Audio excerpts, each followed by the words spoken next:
What is going on, guys, and welcome to HTML tutorial. In this video we're going to talk about password forms in HTML and how to create them and what happens if we're trying to fill out a password form. So the setup would be the same. Again, we would have to create a form element over here, just like we did in the last video. And just a quick recap, we're going to create a very simple text input. However, I'm just going to show you that we can also place that text input within a paragraph element. So let's say over here I would write username, and I would put a colon, and I'm just going to start a new line so we have a little bit more space. And over here I'm going to do what we did in the last video. I'm going to type input, then my attribute type, again I'm going to set it to text over here, and the name would be, let's say, username, right? Just like we did in the last video, / over here, and now we have the same what we did in the last video. Now over here I'm going to create another new paragraph, and that's going to be my password. So I create a new paragraph, and over here I'm going to create a input, and type in this case is going to be password. So I write type, and I write password over here, and the name, again, I could have chosen whatever I would want, but I'm going to choose password the same way.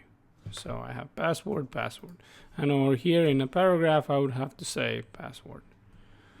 So now I have, but I haven't closed it over here, so I'm just going to close it over here. Now I can see that I have two forms. One is the username, the other one is the password. And as I'm typing the password, you can see that HTML is covering the letters for me.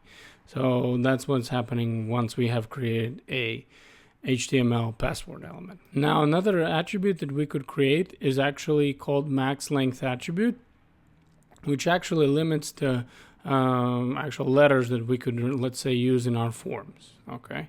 So we go over here, and I would create a max length, and you see that the bracket is giving me a code hint. So I'm using the max length, and over here I would say, let's say, I don't know, 5, right? So I go back to the password, and as I keep typing, you can see that if you're still even trying to type, it's not going any further because you have set the limitation to 5. And the same way you could set the limitation to 2. And let's say I would delete this right now and start typing again, and you can see that the max that allows me is 2. And you can obviously use the max length attribute also to the input if you would want it to, or any other type of form. It's the attribute that you can use on all your forms. And basically what it does, it limits the amount of letters or characters that you're using on your forms. This is going to be it for this video, guys. Thank you very much for watching, and I'll see you in the next video.